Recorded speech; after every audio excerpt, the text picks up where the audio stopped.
ചൈനയെ അനുകരിച്ചുകൊണ്ട് പാകിസ്ഥാൻ സ്വന്തം rocket force സ്ഥാപിച്ചിരിക്കുകയാണ്, അല്ലെങ്കിൽ അത്തരത്തിലൊരു തീരുമാനത്തിലെത്തിയിരിക്കുകയാണ്. എന്നാൽ പാകിസ്ഥാനെ സംബന്ധിച്ചിടത്തോളം അവർക്ക് ഇന്ത്യയോടുള്ള ഭയമാണ് ഇതിൻ്റെ പ്രധാന കാരണം.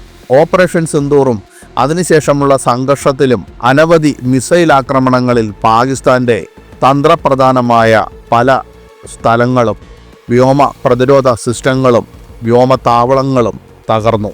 അതിനുശേഷം അവർക്ക് ഇന്ത്യയെ അല്പം ഭയമായിട്ടുണ്ട്. പണ്ട് മുതൽ തന്നെ അവർക്ക് ഇന്ത്യയെ ഭയമാണ്. ഇന്ത്യയുടെ കൂടെ പോരാടി ജയിച്ച ചരിത്രം പാകിസ്ഥാനില്ല. എന്നാൽ ഒരു റോക്കറ്റ് ഫോഴ്സ് സ്ഥാപിക്കുന്നതിലൂടെ ശക്തമായ ഒരു മിസൈൽ റോക്കറ്റ് സംവിധാനങ്ങൾ കെട്ടിപ്പടുത്തുകൊണ്ട് അതിനെ ഏകീകരിച്ചുകൊണ്ട് വളരെ ശക്തമായ ആക്രമണം നടത്താൻ കഴിയുമെന്നുള്ള ആത്മവിശ്വാസമാണ് അവരെ ഇതിന് പ്രേരിപ്പിക്കുന്നത്.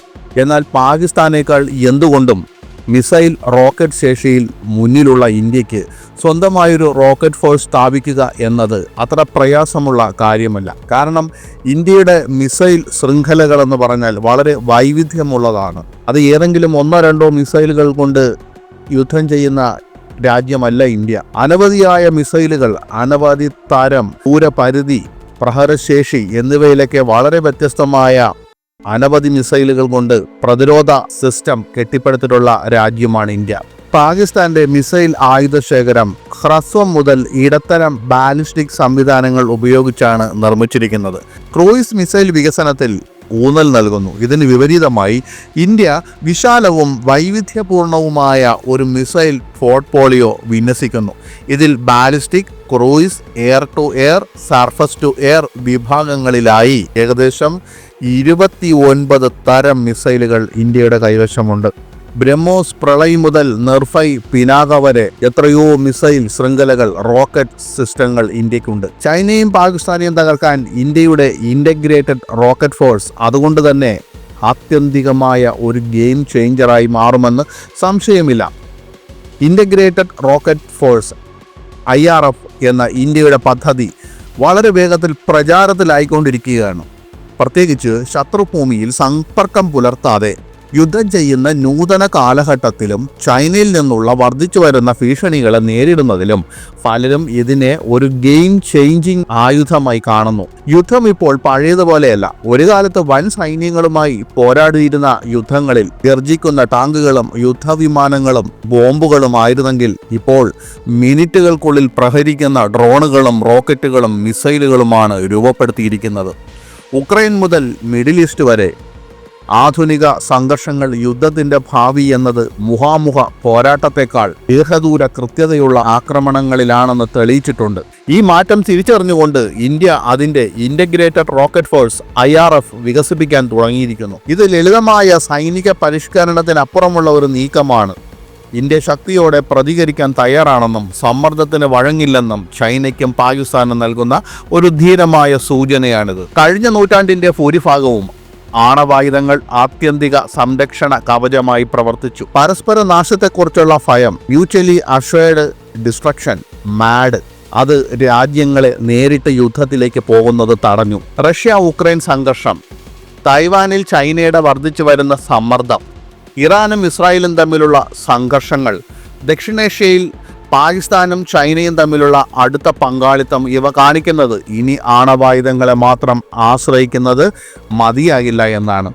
ഇൻ്റഗ്രേറ്റഡ് റോക്കറ്റ് ഫോഴ്സ് അഥവാ IRF എന്തുകൊണ്ട് പ്രധാനമാണ്? ഇന്ത്യ 2 വശങ്ങളുള്ള വെല്ലുവിളികളെയാണ് നേരിടുന്നത്. ആണവായുധങ്ങൾ ഉപയോഗിക്കുമെന്ന് ഭീഷണിപ്പെടുത്തി ഇന്ത്യയുടെ പരമ്പരാഗത ശക്തിയെ തടയാൻ പാകിസ്ഥാൻ ശ്രമിക്കുന്നു. അതേസമയം LACയിൽ ചൈന സമ്മർദ്ദം വർദ്ധിപ്പിക്കുന്നു. ഗാൽവാൻ, ഡോക്ലാം പോലുള്ള സംഭവങ്ങൾ ഇത് തെളിയിക്കുന്നു. അതിനാൽ പാകിസ്ഥാന്റെ ആണവ ഭീഷണിയെയും ചൈനയുടെ പരമ്പരാഗത സൈനിക നേട്ടത്തെയും ചെറുക്കാൻ കഴിയുന്ന ഒരു ശക്തി ഇന്ത്യക്ക് ആവശ്യമാണ്. അതിനുവേണ്ടിയാണ് ഇത് കൃത്യമായി ചെയ്യുന്നതിന് വേണ്ടിയാണ് ഇൻ്റഗ്രേറ്റഡ് റോക്കറ്റ് ഫോഴ്സ് IRF രൂപകൽപ്പന ചെയ്തിരിക്കുന്നത്. ഇത് ഇന്ത്യക്ക് ശക്തമായ പ്രതിരോധം നൽകും. അതായത് അവരുടെ ശത്രുക്കളുടെ നീക്കം തുടങ്ങുന്നതിന് മുമ്പ് തന്നെ ഇന്ത്യക്ക് അവരെ തകർക്കാൻ കഴിയുമെന്നുള്ള ബോധം ശത്രുക്കൾക്കുണ്ടാകും. അടുത്തിടെ പാകിസ്ഥാൻ ചൈനയുടെ PLA റോക്കറ്റ് ഫോഴ്സ് മാതൃകയിൽ ഒരു ആർമി റോക്കറ്റ് ഫോഴ്സ് കമാൻഡ് സൃഷ്ടിക്കുമെന്ന് പ്രഖ്യാപിച്ചു. ചൈനയുടെ PLA-RF ആണവ പരമ്പരാഗത മിസൈലുകൾ രണ്ടും സംയോജിപ്പിക്കുന്നു. കൂടാതെ അവിടെ രാഷ്ട്രീയക്കാരുടെയും ഉദ്യോഗസ്ഥരുടെയും സിവിലിയൻസിൻ്റെയും ഒക്കെ മേൽനോട്ടം ഇതിന്മേൽ കുറവാണ്. അവിടെ മിക്കവാറും എല്ലാം സൈന്യം നേരിട്ട് നിയന്ത്രിക്കുന്നു. മിസൈൽ വിക്ഷേപണം ആണവമാണോ അതോ പരമ്പരാഗതമാണോ എന്ന് പറയാൻ കഴിയാത്തതിനാൽ ഇത് ചൈനയുടെ എതിരാളികൾക്ക് ആശയക്കുഴപ്പം സൃഷ്ടിക്കുന്നു. എന്നിരുന്നാലും ഇന്ത്യ ഈ പാത പിന്തുടരില്ല. ഇന്ത്യയിൽ ആണവായുധങ്ങൾ സൈന്യത്തിൻ്റെ മാത്രമല്ല, അത് സിവിലിയൻ നിയന്ത്രണത്തിലും തുടരും. ആദ്യം ഉപയോഗിക്കരുത് എന്ന വ്യക്തമായ നയവും ഇന്ത്യ പിന്തുടരുന്നു. അതായത് ഒരിക്കലും ആണവായുധങ്ങൾ വിക്ഷേപിക്കുന്ന ആദ്യത്തെ രാജ്യമാകില്ല ഇന്ത്യ. അതുകൊണ്ട് തന്നെ ഈ തീരുമാനം ഇന്ത്യയെ ഉത്തരവാദിത്തമുള്ള ഒരു ആണവ ശക്തിയാക്കുന്നു. അതിനാൽ പരമ്പരാഗത ആക്രമണ ശേഷി ശക്തിപ്പെടുത്തുന്നതിലാണ് IRF ശ്രദ്ധ കേന്ദ്രീകരിക്കുക. അതായത് ഇൻ്റഗ്രേറ്റഡ് റോക്കറ്റ് ഫോഴ്സ് ശ്രദ്ധ കേന്ദ്രീകരിക്കുക. ആണവായുധങ്ങളുമായി റോക്കറ്റ് സിസ്റ്റങ്ങളെയും മിസൈൽ സംവിധാനങ്ങളെയും ഇന്ത്യ കൂട്ടിക്കലർത്തുകയില്ല എന്നർത്ഥം.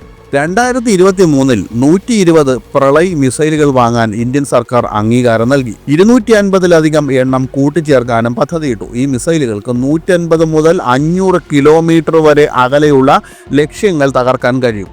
ഇത് പ്രാദേശിക സംഘർഷങ്ങളിൽ ഒരു യഥാർത്ഥ ഗെയിം ചേഞ്ചറായി മാറും. വരും വർഷങ്ങളിൽ ഇന്ത്യയുടെ ആക്രമണ ശക്തി കൂടുതൽ വർദ്ധിപ്പിക്കുന്നതിനായി ബ്രഹ്മോസ്, നിർഭയ്, ദീർഘദൂര ക്രൂയിസ് മിസൈലുകൾ എന്നിവയും IRFൽ ഉൾപ്പെടുത്തും. ചൈനയുടെ PLA റോക്കറ്റ് ഫോഴ്സിൻ്റെ മാതൃകയിൽ ഒരു ഇൻ്റഗ്രേറ്റഡ് റോക്കറ്റ് ഫോഴ്സ് സ്ഥാപിക്കാനുള്ള ശ്രമങ്ങൾ പുരോഗമിക്കുമ്പോൾ ഇന്ത്യക്കൊരു റോക്കറ്റ് ഫോഴ്സ് ഉണ്ടായിരിക്കണമെന്ന് അന്തരിച്ച മുൻ പ്രതിരോധ സേനാ മേധാവി ജനറൽ ബിപിൻ റാവത്തിൻ്റെ സ്വപ്നം സാക്ഷാത്കരിക്കുക തന്നെ വേണം. 2021 സെപ്റ്റംബറിൽ ഹെലികോപ്റ്റർ അപകടത്തിൽ അന്തരിച്ച ജനറൽ റാവത്ത് ഇന്ത്യ ഒരു സംയോജിത മിസൈൽ സേനയെ പ്രവർത്തിപ്പിക്കണമെന്ന് ശക്തമായി നിർദ്ദേശിച്ചിരുന്ന വ്യക്തിയായിരുന്നു.